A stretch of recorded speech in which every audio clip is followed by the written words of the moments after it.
Good morning, all of you. Good morning, sir. This is Ravi and welcome to Paradise Educational Classes. Topic हम लोग mensuration पढ़ रहे थे, जो 2 class में हम लोग आयत, वृत्त और स्क्वायर के बारे में समझे। ठीक है, और जो आयत क्या 2D है, वृत्त क्या है 2D है। ठीक है, 2D किसको कहेंगे? जिसमें लंबाई और चौड़ाई दोनों को, उसको हम लोग क्या कहेंगे? 2D कहेंगे। और 3D उसको कहेंगे जिसमें लंबाई, चौड़ाई और ऊंचाई तीनों चीज हो, उसको हम लोग क्या कहेंगे? 3D कहेंगे। तो 2D के अंतर्गत हम पढ़ेंगे आज चतुर्भुज। क्या पढ़ेंगे? चतुर्भुज। इसका अंग्रेजी क्या होता है जी? क्वाड्रिलेटरल, यही ना कहते हैं। ठीक है, अब चतुर्भुज का मतलब हो गया कि 4 भुजाओं से घिरे हुए क्षेत्र को क्या कहेंगे? ये आकृति है, यहाँ पर A B C D। ठीक है, तो ये 4 भुजाओं से घिरे हुए क्षेत्र को हम लोग क्या कहेंगे? चतुर्भुज। अब है कि चतुर्भुज के चारों कोनों के मापों का जोगफल क्या होता है? 360 डिग्री। चतुर्भुज के चारों कोनों के मापों का जोगफल 360। अब समझना ये है कि चतुर्भुज के अंतर्गत कौन कौन से आएंगे। ठीक है, तो चतुर्भुज के अंतर्गत सबसे पहला आएगा सम चतुर्भुज।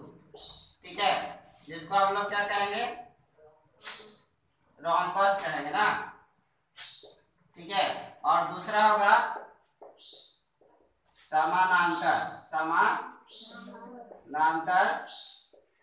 चतुर्भुज। ठीक है, दूसरा हो जाएगा समानांतर चतुर्भुज, इसको पैरालेलोग्राम कहेंगे ना, यही ना कहेंगे। और तीसरा होगा समलंब चतुर्भुज। चतुर्भुज, जिसको हम लोग अंग्रेजी में क्या कहेंगे?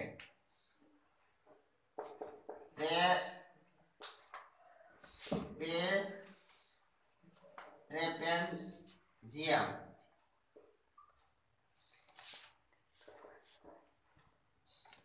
ठीक है जी। अब एक और चतुर्भुज होता है जो बहुत कम पढ़ने के लिए मिलता है, पतंग चतुर्भुज, है ना। पतंग आप लोग बनाते हैं ना, तो पतंग जैसा चतुर्भुज। ठीक है, तो वह भी चतुर्भुज होता है। ठीक है, तो आप देखिए सम चतुर्भुज के अंतर्गत अगर आप दिमाग लगाइएगा तो सम चतुर्भुज क्या होता है? जिसका चारों भुजाएं आपस में बराबर हो, उसको हम लोग क्या कहेंगे? सम चतुर्भुज। जैसे यहाँ पे ये बना दिए, ये आकृति क्या है? वर्ग है, तो वर्ग भी सम चतुर्भुज होगा, है ना। अगर इसको नाम दिए A B C इस तरह से, और इसमें क्या किया कि ये कोना इधर से ये कोना इधर से, इसको ऐसे खींच दिए, तो इस तरह का बनेगा ना जी। इसको P Q R S इस तरह से। ठीक है, अब है कि वर्ग भी क्या है? समचतुर्भुज है, और ये आकृति भी क्या है? अब है कि ये समचतुर्भुज मतलब जिस चतुर्भुज के चारों भुजाएं आपस में बराबर हो, उसको हम लोग क्या कहेंगे? समचतुर्भुज। समचतुर्भुज। इसका अगर क्षेत्रफल देखा जाए, सम चतुर्भुज का क्षेत्रफल बराबर क्या होता है? 1/2। यहाँ देखिए ये इसका विकर्ण हो गया, ये मतलब विकर्ण 1 हो गया, विकर्ण 2 हो गया, है ना। तो 1/2 इंटू क्या हो जाएगा? D1 into D2। D1 मतलब डायगोनल 1 और D2 मतलब डायगोनल 2। और इसका अगर परिमाप देखा जाए, सम चतुर्भुज का परिमाप बराबर, तो यहाँ से यहाँ तक भुजा अगर ये A मानेंगे तो A plus A plus A plus A, यानी कि क्या 4 है ना। तो वर्ग का परिमाप बराबर 4a, 4 गुने भुजा, तो सम चतुर्भुज का परिमाप बराबर 4a ही होगा ना जी।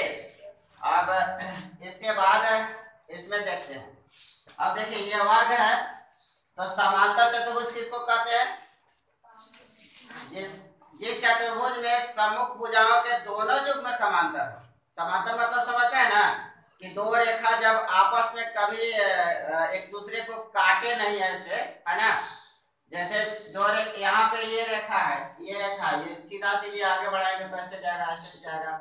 अगर यहाँ से यहाँ तक की दूरी 5 cm का है तो ये भी 5 cm होगा, ये भी 5 cm होगा, इस तरह का, है ना। तो इसको हम लोग क्या कहेंगे?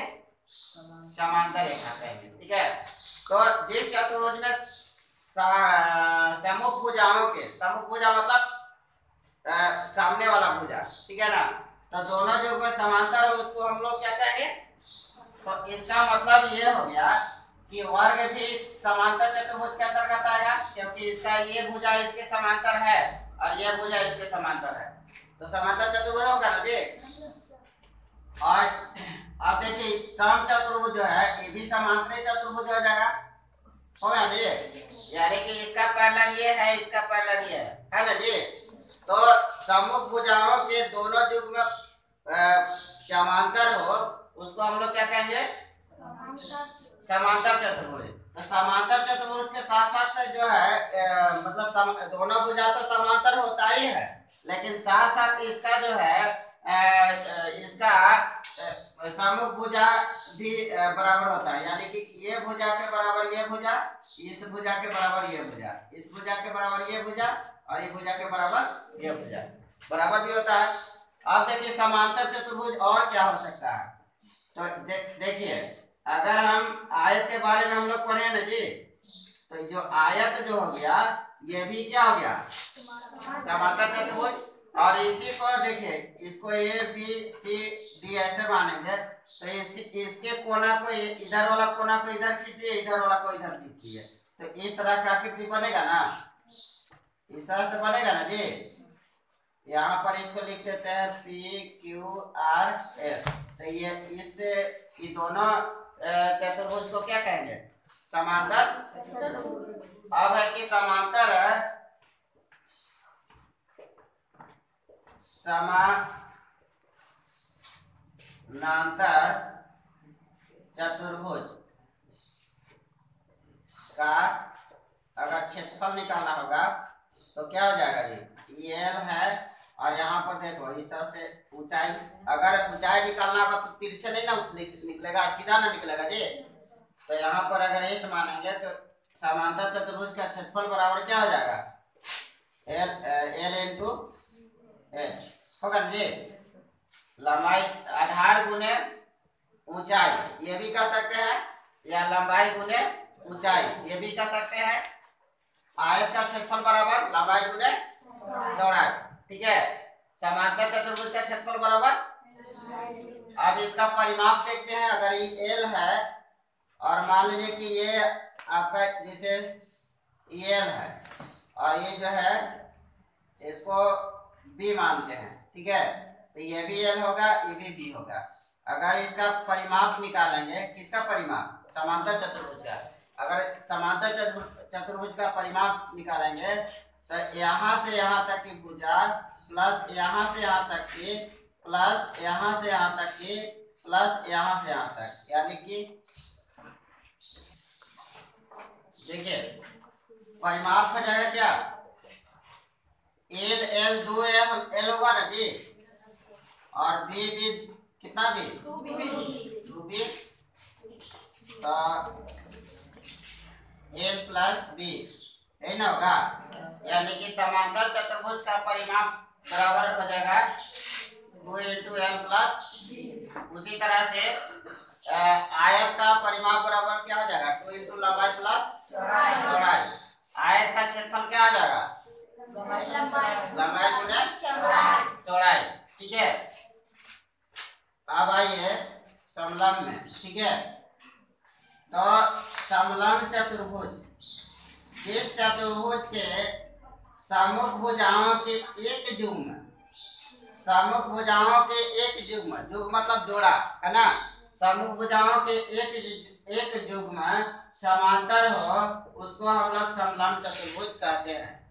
यानी कि जब सम्मुख भुजाओं के एक युग्म समांतर होगा तो दूसरा जो है दूसरा युग्म क्या हो जाएगा, असमांतर होगा, समांतर नहीं होगा, है ना।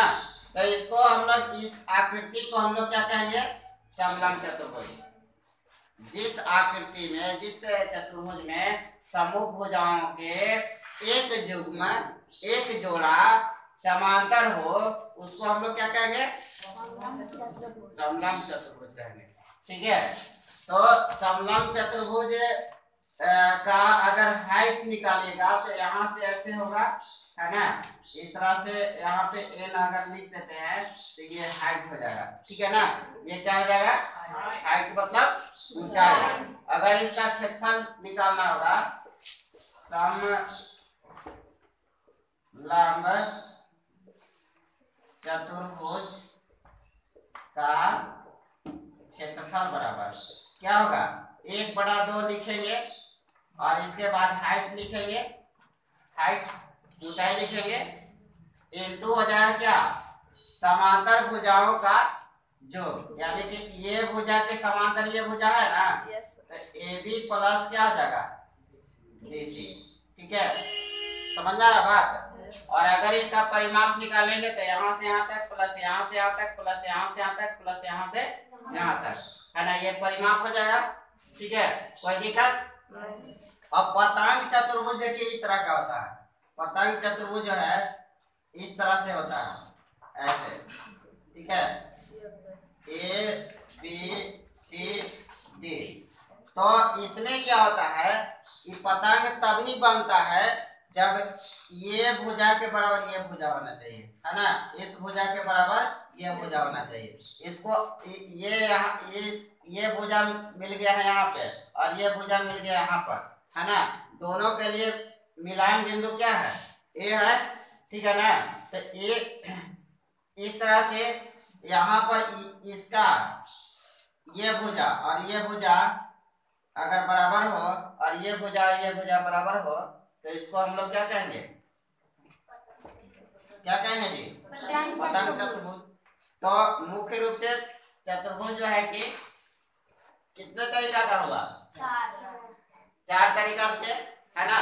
जो 4 तरीका में जैसे सम चतुर्भुज, ठीक है, सम चतुर्भुज में क्या क्या आ जाएगा, एक वर्ग भी समय चतुर्भुज होगा, है ना।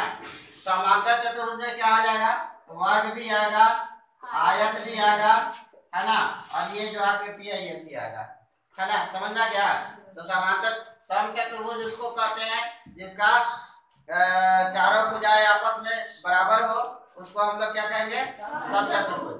समांतर चतुर्भुज उसको कहते हैं जिसका सम्मुख भुजाओं के दोनों युग्म, सम्मुख भुजाओं के दोनों जोड़ा या आमने सामने की भुजाओं का दोनों जोड़ा बराबर हो, उसको हम लोग क्या कहेंगे, समांतर चतुर्भुज कहेंगे, है ना।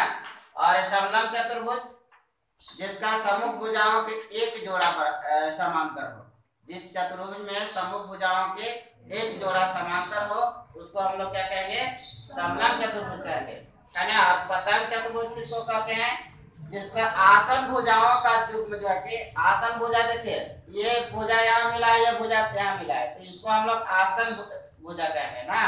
तो ये आसन भुजा का दोनों युग्म क्या है, बराबर हो, इधर से इधर बराबर हो गया, इधर से इधर बराबर हो गया, तो इसको हम लोग क्या कहेंगे, पतंग चतुर्भुज कहेंगे।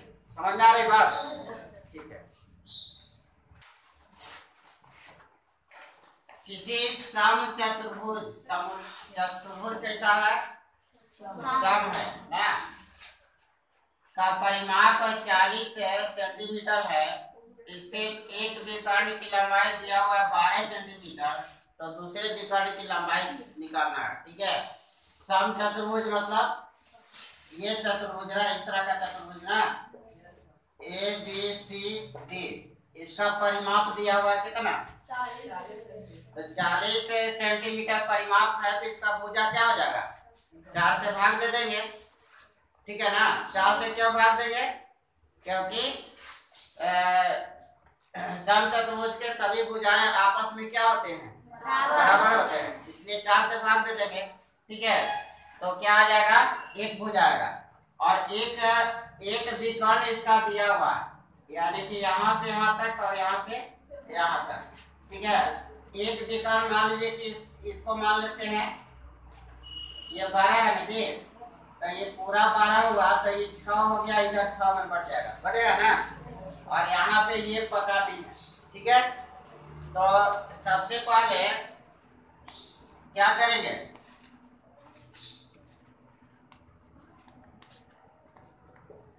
सम चतुर्भुज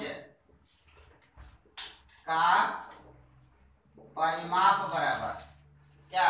40 है जी। तो सम चतुर्भुज का परिमाप बराबर क्या? 4 गुने भुजा, यही ना होता है, यही ना होगा। तो भुजा बराबर बताइए क्या हो जाएगा? 40 बटे में 10 चौका 40। तो 10 सेंटीमीटर क्या आएगा? परिमाप की भुजा आएगा। कहाँ है जी? इन आएगा। आपको क्या निकालना है? इसका विकर्ण निकालना। क्या निकालना है? विकर्ण। और इसमें विकर्ण निकालने के लिए क्या करिएगा जी?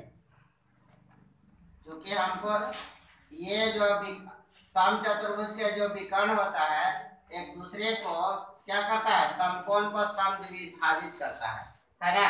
तो अगर हम इसको O मानते हैं, ठीक है, तो यहाँ पर कितना डिग्री का कोण बनेगा? यहाँ भी 90 डिग्री, यहाँ भी 90 डिग्री, भी 90 डिग्री बनेगा ना जी। तो चलिए हम एक त्रिभुज को यहाँ से चलते हैं, यानी कि समकोण त्रिभुज ए और बी में। ठीक है, इस त्रिभुज में अगर चलते हैं तो यहाँ से यहाँ तक ये पता हो गया और यहाँ से यहाँ तक पता हो गया, यानी कि ये कोण के 90 डिग्री के सामने वाला कोण क्या हो जाता है? कर्ण होता है जी। और कर्ण जब होता है तो चाहे तो ये लंब होगा, नहीं तो ये लंब होगा, ये आधार होगा तो ये लंब होगा, ये लंब होगा तो ये आधार होगा ना। तो वो निकाल देते हैं, नहीं वो भी निकालते हैं ना। वो भी बराबर क्या हो जाएगा? Under root AB square minus OA square, ना होगा। यानी कि आधार बराबर कर्ण स्क्वायर रूट ओवर कर्ण स्क्वायर माइनस लंब स्क्वायर। अगर लंब निकालना है तो लंब बराबर रूट ओवर कर्ण स्क्वायर माइनस आधार स्क्वायर, है ना फॉर्मूला। तो AB बताइए कितना है जी? 10 का स्क्वायर हो जाएगा और OA कितना है? 6 का स्क्वायर, 10 दाना के कितना? 100 और 6 6 का 36। बताइए 100 में से 36 कटेगा तो क्या बचेगा? 64, यानी कि 64 हो गया। 64 का वर्गमूल कितना हो जाएगा? 8 सेंटीमीटर। ये क्या आ गया? विकर्ण नहीं आया, यहाँ से यहाँ तक आ गया, है ना। तो जब यहाँ से यहाँ तक आ गया तो दूसरा विकर्ण निकालना होगा ना। क्या दूसरे विकर्ण की लंबाई ना निकालना है? तो दूसरे विकर्ण की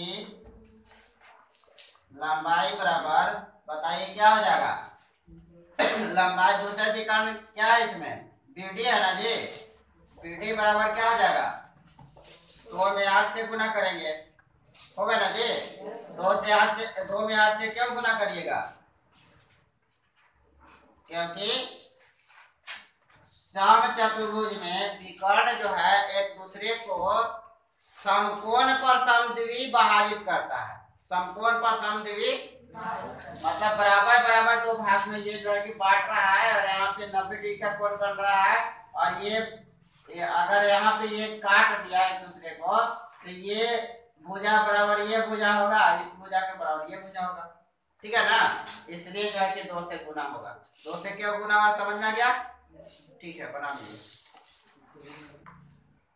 देखिए आगे उसमें उस क्वेश्चन में परिमाप दिया हुआ था ना, लेकिन इसमें क्या दिया हुआ है, क्षेत्रफल दिया हुआ है। ठीक है, उसमें उसमें परिमाप और एक विकर्ण दिया हुआ था। ठीक है, और इसमें जो है कि क्षेत्रफल दिया हुआ है और एक विकर्ण दिया हुआ है, तो दूसरे विकर्ण की लंबाई निकालना है। यानी कि ये अगर समचतुर्भुज है तो इसमें इसका अगर ए बी सी डी लिखते हैं और इसका एक विकर्ण AC है और दूसरा विकर्ण BD होगा। ठीक है, तो एक विकर्ण दिया हुआ है कितना है जी, 10 है। यानी कि ये पूरा हो जाएगा कितना, ये पूरा यहाँ से यहाँ तक 10 हुआ, लेकिन यहाँ कटेगा तो ये 5 का होगा, ये 5 का होगा, है ना। तो ये इसमें आपका सबसे पहले ये समझना है कि समचतुर्भुज का क्षेत्रफल क्या होता है। समचतुर्भुज का क्षेत्रफल का फार्मूला क्या होता है जी, 1/2 इंटू D1 इंटू क्या होता है, यही ना होता है जी। और यहाँ पे देखिए क्षेत्रफल दिया हुआ है, एरिया दिया हुआ है, कितना है जी, 150 सेंटीमीटर स्क्वायर, है ना, बराबर 1/2 लिखेंगे।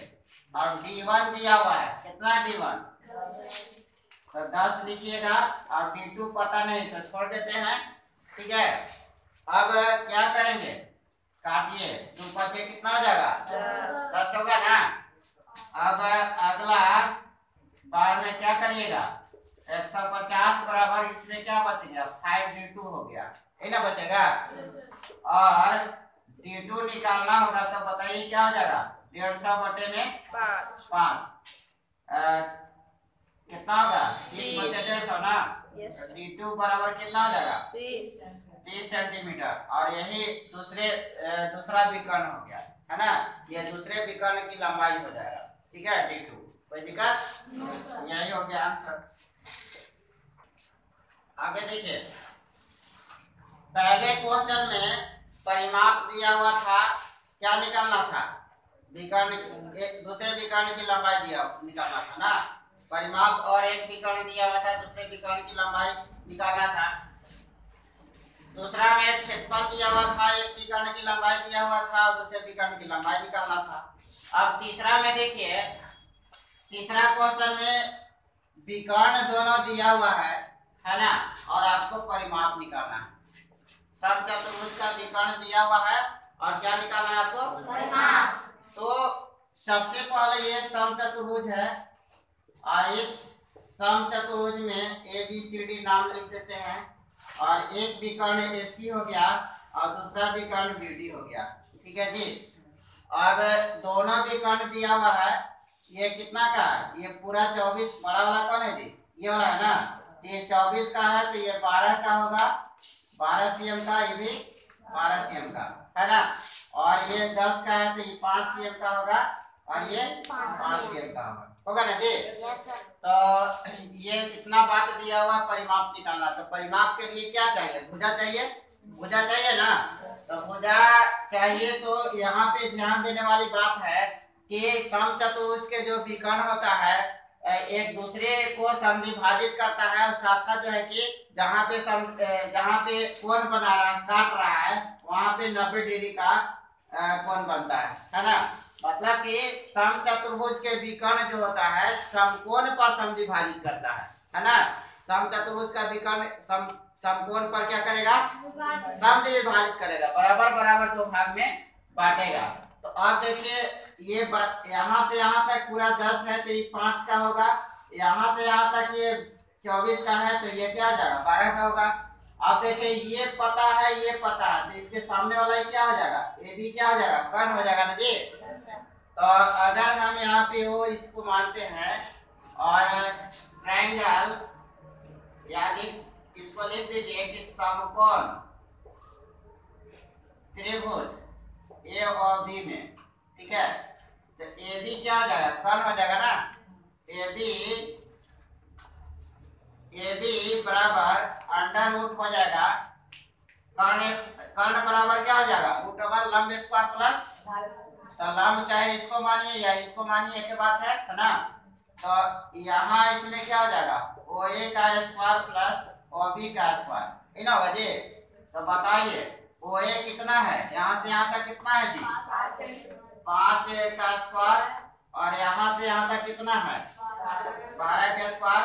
बताइए 50 25 और 12 बढ़ाइए 144, 25 और 144 जोड़िए कितना हो जाएगा 169, और 169 का वर्गमूल कितना 13 सेंटीमीटर। ये क्या आ गया AB क्या है, AB यानी कि ये आपका 13 सेंटीमीटर हो गया, ये भी 13 सेंटीमीटर, ये भी 13 सेंटीमीटर, ये भी 13 सेंटीमीटर होगा ना जी। तो आराम से जो है कि समचतुर्भुज का परिमाप निकाल सकते हैं ना। तो लिखेंगे सम चतुर्भुज का परिमाप बराबर क्या, और गुने भुजा, ठीक है, यही ना होगा जी।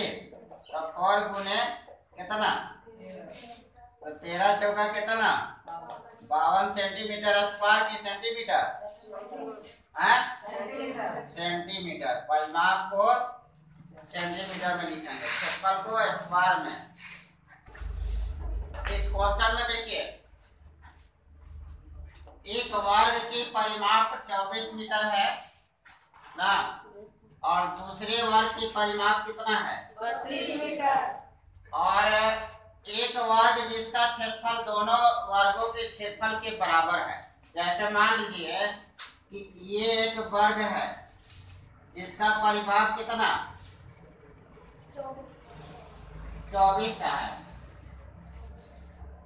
24 मीटर है, और एक वर्ग मान लीजिए कि ये वाला है जिसका परिमाप कितना है 35 मीटर, और एक वर्ग ऐसा है जो दोनों के मिला करके है इस तरह का, है ना। तो ये दोनों के मिला करके दोनों का क्षेत्रफल के, तो इसका क्षेत्रफल और इसका क्षेत्रफल दोनों के क्षेत्रफल के बराबर है। किसका क्षेत्रफल, इसका क्षेत्रफल, बड़ा वाला का क्षेत्रफल, है ना।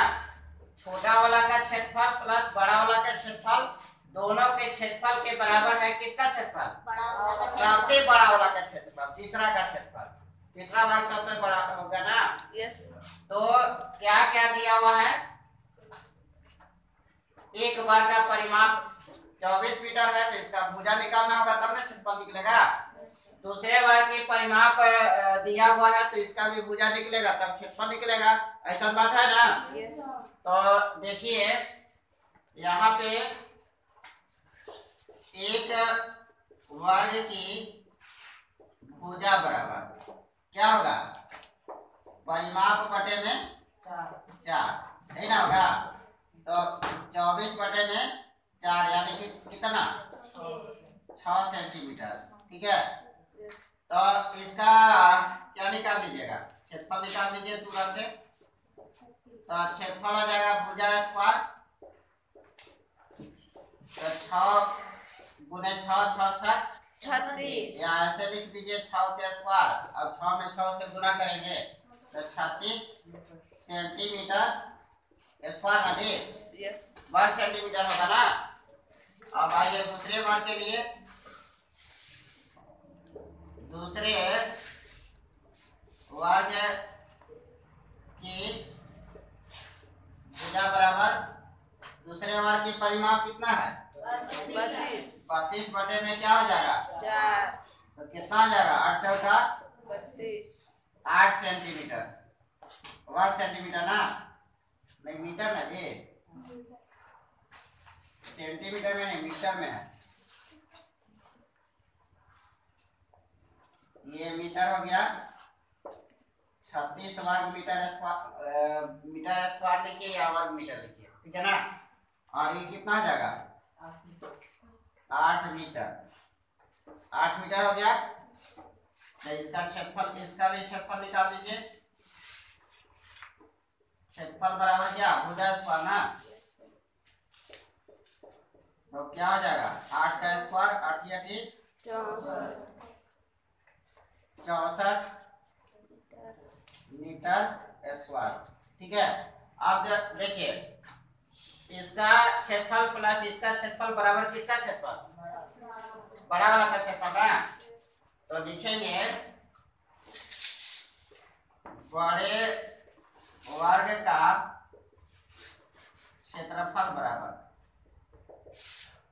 दोनों वाला छोटा के योग हो जाएगा। तो एक होगा कितना आ गया है 36, और दूसरा वाला का दोनों जोड़िएगा तो क्या हो जाएगा 100 ना।